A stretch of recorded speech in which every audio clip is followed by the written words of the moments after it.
Bismillahirrahmanirrahim. Assalamualaikum warahmatullahi wabarakatuh.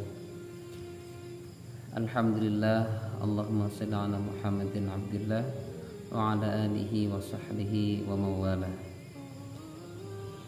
Puji syukur kehadirat Allah subhanahu wa ta'ala yang senantiasa memberikan kepada kita berbagai limpahan nikmatan karunia-Nya yang tak terhingga hingga sampai saat ini, agar kita senantiasa bersyukur kepada Allah Subhanahu wa taala sembari beribadah kepada Allah dengan sebaik mungkin.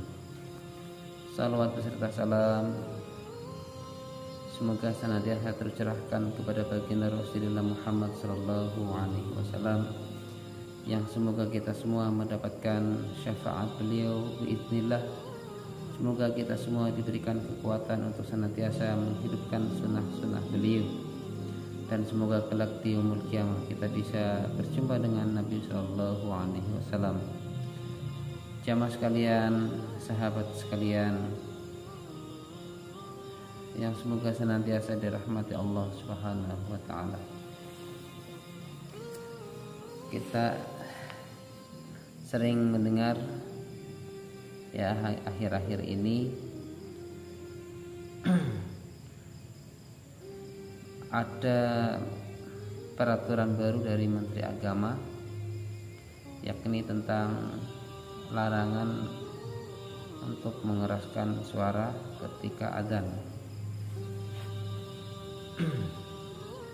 Jadi bagi kita mungkin itu sedikit agak bagaimana ya. Adzan merupakan penanda tibanya waktu sholat, dan secara hakikatnya adzan itu adalah panggilan dari Allah Subhanahu wa taala. Nabi Shallallahu alaihi wasallam pernah bersabda berkaitan dengan adzan, setan itu lari terbirit-birit sampai terkentut-kentut ketika mendengar adzan dikumandangkan.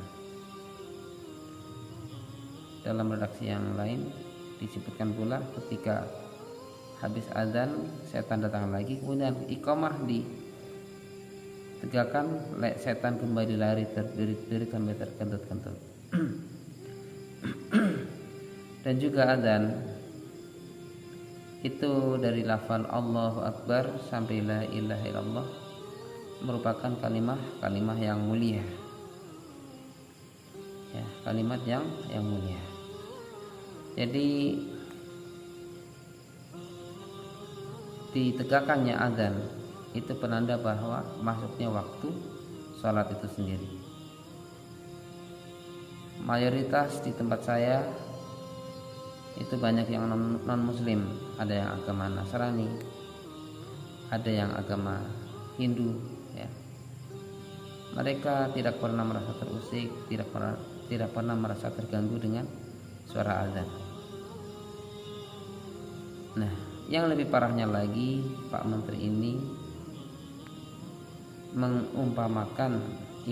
mengibaratkan suara azan itu seperti ya suara gonggongan anjing.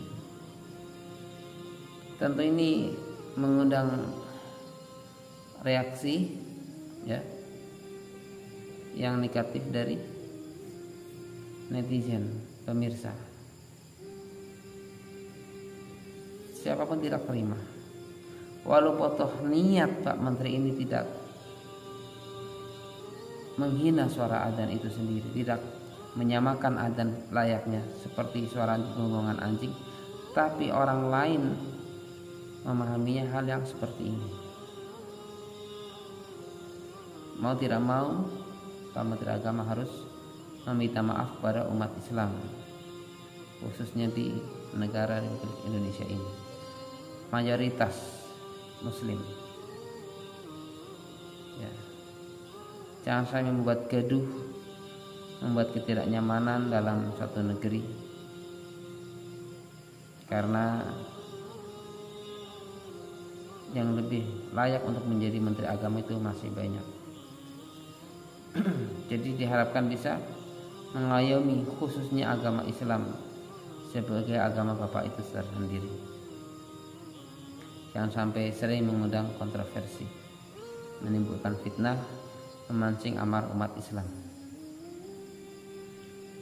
Ya. Nabi Shallallahu Alaihi Wasallam terkait dengan suara gongongan anjing, beliau pernah bersabda, bila mana terdengar suara lolongan anjing di malam hari, maka berlindunglah kepada Allah dengan baca a'udzu bikalimatillahi tammati min syarri ma khalaq. Karena kenapa? Anjing tersebut melihat ruh jahat, sesuatu yang memudaratkan, sehingga kita berlindung dengan kalamullah, dengan kalimat Allah yang maha sempurna, dari gangguan makhluk tersebut. Adzan suatu susunan dari kalimat-kalimat yang mulia, dari syahadat, kemudian kalimat takbir, ajakan untuk sholat, ajakan untuk mencari kebahagiaan. Kenapa diibaratkan seperti suara anjing? Kami sebagai saudara sama muslim tentu menyayangkan hal yang seperti ini. Ya. Kita sebagai seorang muslim itu tetap berhusnuzon. Mungkin maksud beliau tidak seperti itu, namun arahnya orang lain itu memahaminya seperti itu, sehingga pasti menimbulkan kegaduhan. Dan kita berhusnuzon, mungkin itu bukan niat dari Pak Menteri, namun ada orang-orang yang mengusulkan untuk menyampaikan hal ini. Jangan sampai orang-orang yang mengusulkan hal ini adalah orang-orang yang tidak suka dengan syiar Islam, yang tidak suka dengan adzan itu tersendiri. Jangan sampai disusupi dajjal, ya, masuk ke dalam diri seseorang dan untuk mengecilkan suara adzan.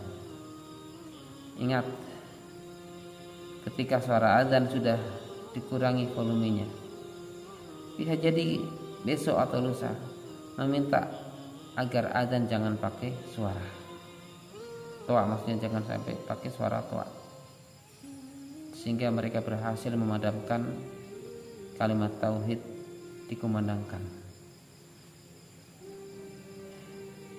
Dan sampai ini upaya untuk memadamkan cahaya Islam di bumi Nusantara ini. Saya selaku muadzin di tempat saya tidak pernah saya kecilkan volumenya, karena tidak ada masalah bagi saya dan teman-teman yang non muslim, tidak pernah mereka berprotes, tidak ada masalah bagi mereka, tetap saya keraskan.